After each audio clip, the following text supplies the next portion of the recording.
कभी सचिन पायलट का कभी फोन ऑन आता है कि कोर्ट है, इसलिए हाई कोर्ट का नाम पड़ा है। इसलिए मीणा हाईकोर्ट पड़ा है? इसलिए मीणा हाई कोर्ट पड़ा है। पहली एंट्री यहाँ बड़ी धमाकेदार हुई थी। राजेश पायलट साहब के साथ ऐसा कोई किस्सा याद? अभी भी कहता हूँ कि समाज में अगर ऐसा कोई लीडर हो तो राजेश पायलट जैसा हो। मैं इस वक्त दौसा शहर में बैठा हूं। मेरे साथ एक शख्सियत बैठी है, 3 बार की सरपंच रही, दौसा विधानसभा से चुनाव लड़ चुकी। आपने कभी देखा है क्या कि खड़ी गाड़ियों का चालान काट दे और चालान काटने के बाद अगर कोई प्रतिनिधि पुलिस वाले से कहे कि खड़ी गाड़ियों का कोई चालान काटता है क्या, और उन्हें पकड़कर जेल में डाल दिया जाता है, जेसी भेज दिया जाता है। ऐसी शख्सियत बैठी है, गोपाल पापड़दा के नाम से प्रसिद्ध, अच्छे राजनेताओं के पसीने छुड़ाने वाले, पुरानी राजनीति के दिग्गज नेता राजेश पायलट से लेकर तमाम नेताओं के साथ रहे। मैं जब बात कर रहा था तो मेरे से कहा कि मैं बैक हो गया, नहीं हम तो ऐसे नेता थे, बड़ी बड़ी मूंछों में ताव देकर अच्छे नेताओं के पसीने ला देते थे। हमारे साथ हैं, बातचीत करते हैं कि पूरा मामला क्या था, वाकया क्या था, क्योंकि सोशल मीडिया में तमाम आवाजें उठी, तमाम लोगों ने कहा कि गोपाल सरपंच गलत नहीं है, गोपाल पापड़दा गलत नहीं है। आज हम आए हैं और इन्हीं से जानते हैं कि मामला पूरा क्या था। सबसे पहले तो सरपंच साहब आपका बहुत बहुत स्वागत है। धन्यवाद आप सबको। क्या मामला था पूरा? एक चालान, खड़ी गाड़ी का चालान कटता है, आप पुलिस वाले से कहते हो कि ये चालान क्यों काटा जाता है और फिर आपको उठा के जेल में डाल दिया जाता है। लोग आरोप ये भी लगाते हैं कि गोपाल सरपंच हैं वो पुलिस वालों को धमकाया था, उन्होंने उनसे कुछ कहा सुनी हुई थी। नहीं, ऐसा कुछ नहीं था। शाम के 7 बजे करीब बात है, जब हमारे पपड़ाज माता, प्रसिद्ध माता है, उसके मेला था उस दिन। तो उस दिन मेरे को दिन में भी मेरे पास आ रही थी आवाज कि साहब पुलिस वाले यात्रियों को भी परेशान करें, जैसे जिसके चालान काट रहे हैं। तो मैंने कि मैं समझा दूंगा, ये चालान काटना गलत है। लेकिन जब शाम को मेरे पास 3-4 के फोन आया कि साहब हम चाय पी रहे हैं, दुकान बैठ करके दुकान के आगे खड़ी गाड़ी कर रही है, पुलिस चालान काट रही है। तो मैंने कहा भाई कौन चालान काट रहा है, जिसको मेरी बात कराओ। तो हेड कांस्टेबल गोविंद राम था, जिसने मेरे से बात नहीं की, और उसने कहा मैं कोई बात नहीं करूंगा, न नेता की मानू किसी की भी नहीं मानू, मेरा इंचार्ज कह के गया वही काम करूंगा। तो मैं वो नहीं सुना। जब मैं चला गया, मैं घर जा रहा था, घर जाते मैंने कहा जाते ही भाई आप ऐसे खड़ी गाड़ियों का चालान क्यों काट रहे हो? दिन में भी आपने बहुत लोगों को परेशान किया, और चालान की भी सीमा होती है, 1200, 1500, 2000 रुपए का चालान काटते हैं, और चालान काटते हैं 100-200 का, रुपए लेते हैं 1500-1500, 2-2000 रुपए। तो ऐसे मेरे पास शिकायतें आ रही थी। तो मैंने कहा भाई तुम्हारी दादागिरी क्यों कर रखी है तुमने, और खड़ी गाड़ियों का चालान क्यों काट रहे हो? तो उन्होंने बोला हमारी दादागिरी चलेगी, थाना तो हमारे हिसाब से चलेगा। मैं तुम्हारे हिसाब से नहीं चलेगा थाना, लेकिन थाने का रूल्स होता है, तुम नियम से चलाओगे, ऐसे नहीं चला सकते। दादागिरी तो हमारी भी चलेगी, तुम्हारी नहीं चलेगी, जनता की भी चलेगी। फिर आपको गिरफ्तार क्यों किया? मेरे को गिरफ्तार इसलिए किया कि मैंने उससे कहा चालान नहीं भरोगे और चालान भर के रोकोगे, और अगर आपको हमको इंचार्ज ने कहा तो मैं आप इंचार्ज को बुलाओ। तो इंचार्ज को इन्होंने, एक दूसरे गणपत लाल एसआई है, गणपत लाल सिपाही है, उसने इंचार्ज को फोन कर दिया, मैं बुलाओ तुम्हारे इंचार्ज को, मैं पूछता हूँ कि तुमने कहा कि इससे खड़ी गाड़ी को चालान। तो इंचार्ज को इन्होंने भरा, इंचार्ज से ये कहा इन्होंने साहब आपसे तो ये कह रहा है कि इसकी दम हो तो मेरे को गिरफ्तार करके दिखाए। इंचार्ज ने, आपने ऐसा कुछ बोला नहीं? कुछ नहीं कहा, मैंने कुछ नहीं कहा। हमारे दोनों की हो रही थी भाई तुम चालान नहीं कर सकते, चालान होने भी नहीं दूंगा खड़ी गाड़ियों का। ठीक है, चलती गाड़ियां करो, जहां चालान होता है वहां चालान करो ना, बिगास मोड़ पे करो, सराय रोड पे करो, या गांव में से अगर डाणियों में से कोई सामान लेने आता तो उसका भी चालान करते हो, खेत में चारा लेने जाते हो उसके भी चालान करते हो। ये कौन सी दादागिरी है? तो मैंने कि मैं चालान नहीं होने दूंगा।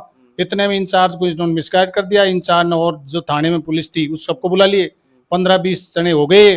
15-20 जने होकर इंचार्ज डायरेक्ट में कहता है आपकी दादागिरी थोड़ी चलेगी, यहाँ हम दादागिरी तो हमारी चलेगी, थाना हमारे हिसाब चलेगा।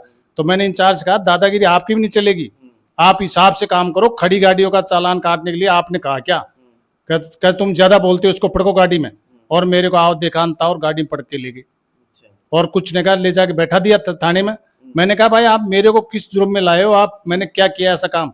बात करना कोई गुनाह है? पुरानी रंजिश थी क्या पुलिस वालों से आपकी? क्योंकि नेता और पुलिस के बीच होक-टोक होती रहती है अक्सर। पुरानी रंजिश तो ये थी कि ये जो लूट खसोट करते थे, आए दिन हमारे पापड़दा के आसपास के गांव में लूट कर, आज फलाने को लूट लिया, आज ढिकाने को लूट लिया, ऐसी वारदातें चलती रहती थी। तो मैंने इससे पहले भी 2-3 बार आंदोलन किए, धरना दिया, थाने में जाकर कहा कि भाई आपने पापड़दा में थाना खोल रखा है, पापड़दा में आए दिन चोरियां हो रही है, आप इन चोरियों क्यों नहीं रोक रहे हो? एक एक तो महिला के साथ हत्या होती, जंतर काट के ले गए, तो आपकी बिल्कुल 150 मीटर की दूरी पे है, उसके साथ घटना होगी तो तुम किसके रक्षक हो? तुम तो भक्षक हो गए।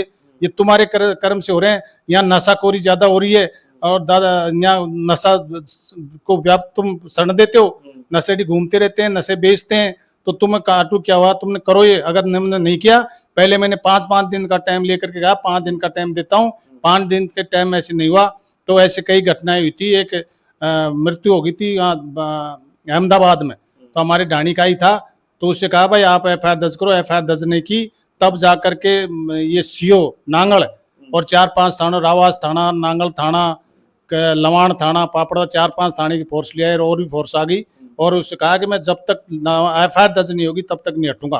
तो ये मेरे से क्या है कि मैं इनको रोक टोक करता था और तो कोई करता नहीं है। दलाली में रोक टोक करते थे। दलाली में रोक टोक करता था, लूटते हैं ये। जैसे 2 भाइयों के राजीनामा भी हो गया तो उसमें 5 आदमी राजीनामा करा देते, तो वो जाते थे केस वापस लेने, तो उसमें भी दलाली लेते थे। बिना दलाली वो केस भी नहीं करते थे और ये आए दिन लूटपाट करते थे। तो मैं इनके खिलाफ बोलता था, हमेशा इनके गरीबों के हित की बात करता था। गरीबों के साथ अन्याय हो रहा है उसके खिलाफ आवाज उठाता था। मैंने पहले भी 2-3-4 धरने दिए, आंदोलन किया है। तो मैं इस तरह से मैं एक चुबरा था, अग भाई यही आदमी विरोध करता है और कोई नहीं विरोध करता है, जबकि ये सरेआम लूटते हैं, आए दिन लूटते हैं। चाचा इसको ट्रोली बंदी कर रखी है इन्होंने, आरा मशीन वालों से बंदी कर रखी है, ट्रोली वालों से बंदी कर रखी है, सबको परेशान कर रखा था। इनसे सब परेशान थी। इन्होंने आम जनता को परेशान कर रहा था। आम जनता मेरे से कहे, क्योंकि मेरा एक क्रीज है, मैं आज से नहीं 1993 से राजनीति कर रहा हूँ। इस दौसा में सबसे पहला लीडर मैं हूँ। जो एक चूड़ास कांड हुआ था उसका शिरोधरी मैं ही था, उसका संचालन मैंने आएंगे उस पे। अब आप कह रहे थे कि राजेश पायलट बड़े नेता थे, यहाँ से कई बार के सांसद थे, आप कह रहे थे कि चूड़ियावास क्या कांड हुआ था, क्या मामला था, पूरा बता दीजिए। चूड़ियावास में एक कांड हुआ था कि एक चूड़ियास गांव में एक रामबास का था, उसके ससुराल थी। तो रामबास के ससुराल थी तो वो क्या कि ऐसे गलत संबंध रखते थे, उस लड़की से गलत संबंध थे। तो जैसे वो बेचारा यहाँ उसको लेने आया तो उसको मरवा दिया गया था, उस लड़के को मरवा दिया गया था। और मरवा देने के बाद जब इलाके में पता लगा कि भाई फला लड़की ने फला अपने आदमी हस्बैंड का कत्ल कर दिया, तो इलाका पूरा बेड़ा हुआ। इलाका बेड़ा होकर के उसकी माँ को और उसको और एक पुरुष था उसका जो सहयोगी, उसको काले गद्दे में बैठा करके घुमाया नांगड़ा जावतान में। तो थानादार ने उनको गिरफ्तार कर लिया। गिरफ्तार करने के बाद हमारे इलाके में एक आवाज आई कि भाई इनको छुड़ाया जाए। जब मैं रेलवे में नौकरी करता था, लेकिन मैं पायलट साहब का चेला था, सबसे विश्वसनीय और सबसे दमदार चेला मैं ही था, क्योंकि हम उसकी राह में। आता है सचिन पायलट का कभी फोन? क्योंकि एक बात बड़ी निकल कर आती है, लोग कहते हैं कि जिन नेताओं से राजेश पायलट के संबंध थे उनसे संबंध अब सचिन पायलट भी रखते हैं। तो कभी सचिन पायलट का कभी फोन आता है कि आप कैसे हो, कैसे नहीं हो, ठीक ठाक हो सरपंच साहब? जब हमारे उनके लिंक था, तो जब ये छोटे थे, पढ़ते थे, हमारा इनसे कम लिंक रहता था। हमारा पायलट साहब से रहता था, फील्ड का सारा रहता था। जैसे भरतपुर से चुनाव लड़ा, वहाँ का चुनाव प्रभारी भी रहा था मैं, सब जगह कमान संभाली थी और सारी उसकी डीलिंग करते थे, चुनाव मैनेजमेंट करते थे। तो अब उस जाने के बाद क्या है कि हमारा भी मन थोड़ा यूं हो गया कि भाई राजेश पायलट गया हमारा, तो अब कोई सहारा नहीं है। अब इसके क्या है कि इससे जो नई पहचान बनाई, उन लड़कों को, उन आदमियों को ज्यादा प्रेफरेंस देते हैं, जो हमारे पुराने राजेश पायलट के थे वो कम देते हैं। और वैसे नहीं है, कई बार बात भी हुई है, मुलाकात भी हुई है, सब कुछ होता है भाई, कैसे भी ठीक है। बाकी हम इनके वफादार रहे हैं और इसलिए क्या है कि हमारा चूड़ियास कांड से भी काफी ताल्लुक रहा है। उसके बाद राजनीति हमने चूड़ियास कांड में फिर आगे क्या हुआ? चूड़ियास कांड में हमने एक मीटिंग करी बहुत जोरदार नांगल प्यारवास में, जिसमें डॉक्टर करोड़ी की भी एंट्री हुई थी। और डॉक्टर करोड़ी की राजनीति की एंट्री उस दिन से हुई है। और इसलिए उस टाइम 50-60 हजार महीने इकट्ठे हुए थे। और हमारे पटेलों को सरकार के दबाव से BBC लंदन भी बोला था, उस टाइम BLRA कलेक्टर था, आलोक त्रिपाठी SP थे, तो उन्होंने हमारे पर खूब दबाव दिया कि भाई इस मीटिंग को डिस्पोजल करो। हमने कहा मीटिंग तो होगी और पटेल छूटेंगे। तब सरकार पर दबाव आया तो डायरेक्ट उनकी जमानत हुई, या कोर्ट से हुई थी जमानत तो, लेकिन उसी दिन सेम डे जमानत होगी और उनको छोड़ दिया गया। जब से हमारा ये नांगल प्यारवास हाई कोर्ट है, इसलिए हाई कोर्ट का नाम पड़ा, इसलिए मीणा हाई कोर्ट पड़ा। पहली एंट्री यहाँ बड़ी धमाकेदार हुई थी, डॉक्टर करोड़ी लाल। हाँ, डॉक्टर करोड़ी का पहला एंट्री है ये दौसा में। उससे राजेश पायलट नाराज हो गए थे क्या? उससे राजेश पायलट साहब मेरे से माना करते थे कि तू मेरा छोटा भाई है, ऐसे मत करे, मैं ये मीटिंग मत करे और डॉक्टर करोड़ी की एंट्री मत कराओ। लेकिन मीणा समाज का मामला था, इसी लोगों ने मेरे से कहा भाई मामला समाज का है, मीटिंग तो करनी ही पड़ेगी। तो वो इस मामले से नाराज थे कि भाई मीटिंग नहीं करवानी। मैंने कहा राज्यपाल साहब आप आ जाओ, तो उन्होंने कहा यार मैं नहीं आ सकता, मैं रूलिंग पार्टी का मिनिस्टर हूँ, तो मैं नहीं आ सकता, सरकार के खिलाफ नहीं आ सकता। तो वो आए नहीं, फिर ये हो गया और फिर इसकी एंट्री हो गई, फिर उनको छोड़ दिया। तो उसके बाद में चर्चा में आ गया बहुत तगड़ा, क्योंकि उसका मैनेजमेंट मेरे हाथ में था सारा। मैं बोलता भी था, मैं कई बार स्टूडेंट आंदोलन भी किए हमने, कॉलेज में भी किए, कई बार गंगापुर एक मीणाओं का लड़का मार दिया था, उसमें भी 2000 स्टूडेंट लेके। साहब मैं बीच में बात काटूंगा, आप बैक क्यों हुए? क्योंकि उस समय के राजेश पायलट के साथ रहने वाले लोग आज विधायक हैं, मिनिस्टर हैं, लेकिन आप 3 बार के सरपंच राजेश्वर बड़े पायलट साहब के आप इतने नजदीक, उसके बाद आप बैक क्यों हुए? बैक इसलिए हो गया कि जिस टाइम मेरे से कहा था राजेश पायलट ने तेरे को जम्मा रामगढ़ से टिकट लड़ाता हूँ, रामसर साधना को बाद की बात थी, लेकिन मैंने कहा साहब मैं इतना सक्षम नहीं हूँ अब मैं चुनाव लड़ सकूं। हालांकि उसने कहा था कि आप मैं पैसे भी हम देंगे, कोई दिक्कत नहीं है, लेकिन मैं उस टाइम नहीं लड़ा, वो मेरी सबसे बड़ी गलती थी। उसके बाद राजेश पायलट जब एक्सपायर हो गए तो उसके बाद ऐसा राजनीति में हमारा ज्यादा झुकाव भी नहीं रहा, और फिर गांव की राजनीति तो हमारी बरकरार थी। पब्लिक ने हमें चुना और कहा, बार बार चुना हमको पब्लिक ने, क्योंकि हमारा नाम है एक इलाके में, गोपाल पापड़दा के नाम से सब जानते हैं। चाहे आप दौसा जिले में कहीं भी चला जाओ, आसपास के लोगों में गोपाल पापड़दा के नाम से चर्चित है, क्योंकि हम तो हमारे आप सक्षम है, खुद मजबूत पैरों पर दमदार राजनीति की है, हमने कभी हल्की राजनीति नहीं की है, दमदार राजनीति में एंट्री की है। तो हमारा इसलिए हम, क्योंकि हम किसी को बना तो सके, बना तो दे दिया, लेकिन हम बन नहीं सके, हमारा दुर्भाग्य था। पायलट साहब निर्माण करता रह गए। केवल कभी राजेश पायलट साहब के साथ ऐसा कोई किस्सा याद है कि ऐसा कोई किस्सा हो जो उनके साथ बड़ा रोचक किस्सा हो? ऐसा वो तो किस्से तो बहुत थे, हम ऐसा कोई मजबूत किस्सा तो मजबूत थे। जब यहाँ से भरतपुर से चुनाव आ रहे थे, जब हमारे बैठ के बात होती थी, जब कोई नहीं रहता था, मैं ही रहता था उनके साथ। साउथ का एक मिनिस्टर MLA MP था, उसकी कोठी में हम रहते थे। तब सुबह सुबह घूमने भी जाते थे, बात भी करते थे। तब मैंने कहा साहब, मेरे आंसू आ जाते थे। बोला क्यों आंसू आता है गोपाल?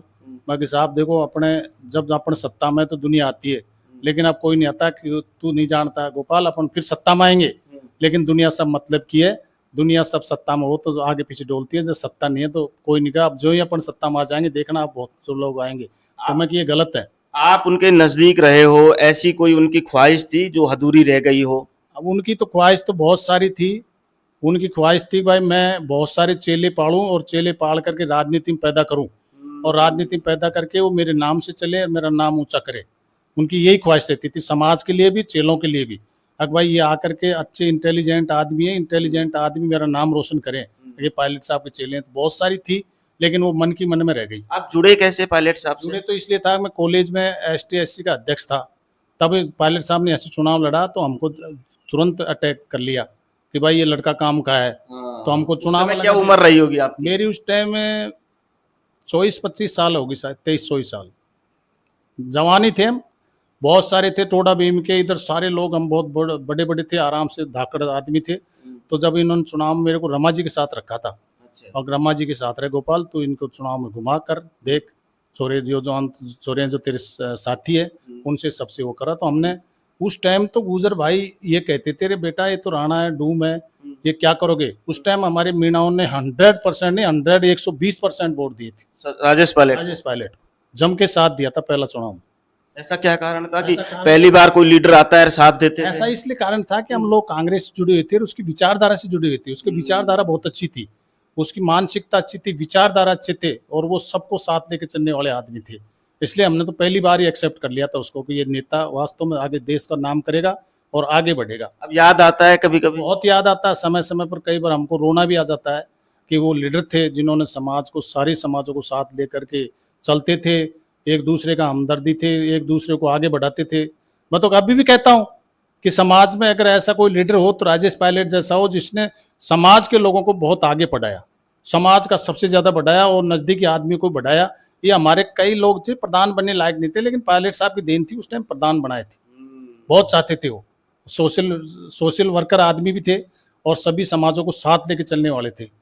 अब आगे की क्या रणनीति है सर? आगे की रणनीति है, देखो अब तो मैं ये कहा कि ये जो मुद्दा उठाया है और झूठा मुझे फंसाया गया, इस मुद्दे को आगे ले जाऊंगा और बहुत बड़ा आंदोलन करूंगा। आंदोलन करके लूटपाट करते हैं, ये भ्रष्टाचार करते हैं, उसको नहीं रहने दूंगा और आवाज उठाऊंगा, एक बुलंद आवाज उठाऊंगा और आगे जाकर के अभी हमारे सलाह करूंगा यार दोस्तों साथियों से, सभी पंचायत में 8-10 पंचायत है हमारी, सब 10 पंचायतों में सलाह करके एक बड़ा आंदोलन करेंगे और इनका जो गलत कर्तव्य है उनको नहीं होने देंगे किसी भी हालत में। और हमेशा से मैं गरीबों का हितैषी रहा हूँ और गरीबों की हमेशा मदद करता हूँ, करते रहूंगा और जब तक मेरे सांस है तब तक मदद करते रहूंगा गरीबों की। ये थे गोपाल पापड़दा स्वर्गीय राजेश पायलट से तमाम किस्से हमने जाने। ये कह रहे हैं कि मुझे गलत फंसाया गया है और इन जो लोग चोरी करते हैं उनको नहीं रोकते, जो लूटपाट करते हैं पुलिस उनको नहीं रोकती, जो स्मैक तस्कर करते हैं, बड़ा नशे की तस्करी करते हैं उनको नहीं रोका जाता। रोका जाता है तो आम आदमी को रोका जाता है, खड़ी गाड़ियों का चालान किया जाता है। अक्सर ऐसे मैं पहली बार सुन रहा हूं कि किसी खड़ी गाड़ी का चालान कर दिया और जब कोई प्रतिनिधि पुलिस वाले से कहे कि चालान क्यों कर दिया तो उठाकर उन्हें जेसी भेज दिया जाता है। नमस्कार, मैं वीरेंद्र पंवार, आप देख रहे हैं द लोक सदन दौसा से।